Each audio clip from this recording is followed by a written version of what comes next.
بسم الله الرحمن الرحيم الحمد لله رب العالمين والعاقبة للمتقين ولا عدوان إلا على الظالمين أما بعد السلام عليكم ورحمة الله وبركاته وننا رقب الديسني في هاد ديجرو ماليو كجتن تاتي إيراني في إسرائيل ده إيراني في إسرائيل رت قرين إيراني deeggara gariin immoo Israa'elii deeggara isa kanaaf namuu waan deeggaruu qaba obboleeyyan keenya as keessa waan iccitii wayii jira iccitii wayii as keessa jira jechuudha innis maal yoo ka jettan taate amma warri Israa'elii kana laalaa isaan nu laalessan kana keessatti wanni nu laaleffannee jirru ni jira jechuudha isa kanaaf maal ta'uu qaba Israa'elitti gammaduun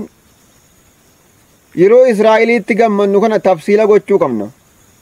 tafsiila jechuun maal yoo ka jettan taate adda baafachuudha jechuudha addaan baasuu jechuudha amma Israa'elii keessa gabrootan rabbiitu jira gabrootan rabbii gabrootan Khaaliqaa keessa jira jumlaatti akkasumatti itti gammaduu hin qabnu jechuudha isa kanaaf gammachuun keenya tafsiila godhachuu qabdi Israa'elii keessa gabrootan rabbi numan jiranii namoonni Khaaliqaan numan jiranii uumaan rabbii gaggaariin kun numan jiranii isa kanaaf wannan jechuu barbaade gabrootan rabbi gizee du'aayii keenya keessatti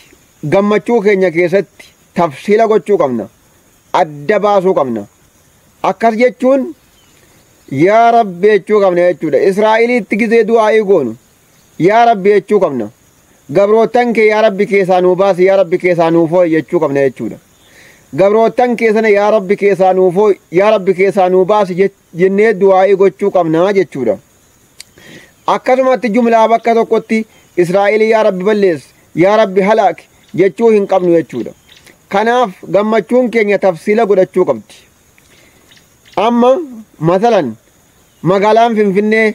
yoo kaatee Oromiyaan kun Oromiyaa dhooftee wal dhoofti magaalaan Finfinneedha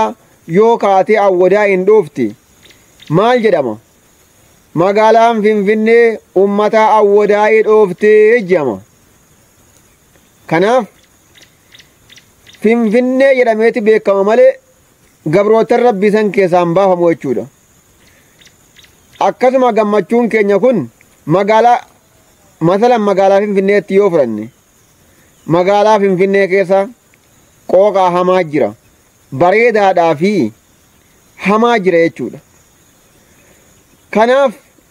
yoo ka'ee namni hamaan tokko ka'ee Awwadaayii dha'e magaalaa Finfinneetii jedhama akkasuma gammachuun keenya tafsiila godhachuu qaba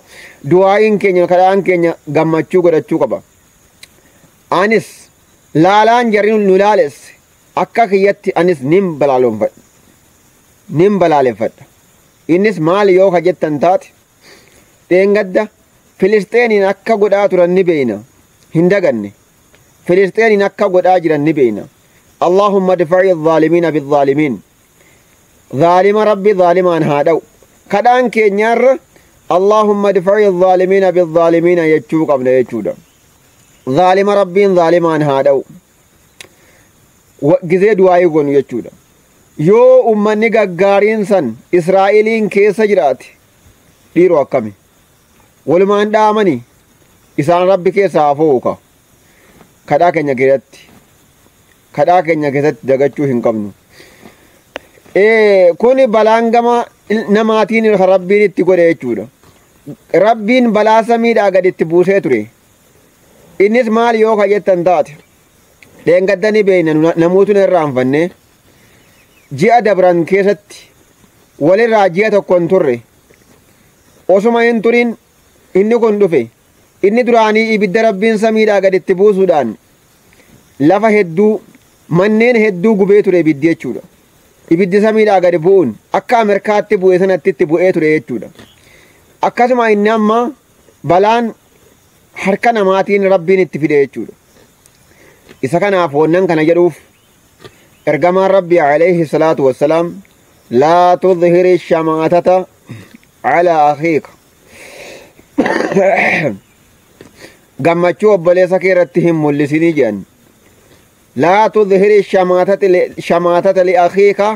obboleessa keetiif gammachuu hin mul'isin obboleessa gizee jennullee namuu ni beektan namni tokko karaa kamiin akka obboleessa namaa ta'u ni beekna jechuudha tokko obbolummaa diiniiti tokko obbolummaa dhalootaati laa tudhiri shamaata gammachuu kee hin mul'isin yaalma namaa hadiisni kun hadiisa waa'il bin asqa'i gammachuu kee hin mul'isin liakhiika obboleessa keetiif maaliif jennaan fayarhamahu llaahu wayabtaliika rabbiin isaa tolee si mokkoruullee ni mala obboleessa kee hogguu ta'e ilaal kanaaf obboleeyyan keessan achuma dhuman jiranii obboleeyyan keenya Israa'eliin keessa dhuman jiranii kanaaf gammachuun keenya daangaa godhachuu qabdi tafsiila godhachuu qabdi adda baasuu qabna ammaasis immoo du'aa'iin keenya tafsiila godhachuu qabdi addaan bahamee du'aa'iin godhamuu qaba gammachuun keenya kun gammachuu gartee gabrootan rabbii san keessaa baasanii diinatti gammaduu diina jira jechuudha diina jira adawwii jira isa kanaaf اللهم ادفع الظالمين بالظالمين ربي ظالمان هادو gabroottan saammu rabbi keessaa haa fo'atu yaa rabbi keessaa fo'i gabroottan kee haqiiqaasan yaa rabbi keessaa nuu fo'i yaa rabbi yaa Allah ammallee kadhaan keenya daangaa godhachuu qabdi jechuudha kanaaf obboleeyyan keenya anis dhaamsa gama kiyyaan Israa'elii fi Iraanii irratti maal akka ta'u jechuudha kana jechuudha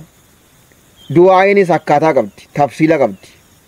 kanaaf obboleeyyan keenya wanni asirraa walitti dhaammannu addaan qoonnee du'aa'ii taatu gammachuus taatu biyya tokko keessa qooqaanis ni jira hamaanis ni jira jechuudha bareedaa hamaatu jira lachuu rabbii waliin uume kanaaf daawwattoota keenya viidiyoo kana sheer nu godhaa warreen chaanala kanaaf immoo haaraya taatan warreen keessummaa taatanii gara koomee meediyaa dhuftan sabiskiraayib gattu qadhaa sabiskiraayib nuuf godhaa isiniin jenna assalaamu alaikum warahmatullaahi wabarakaatuh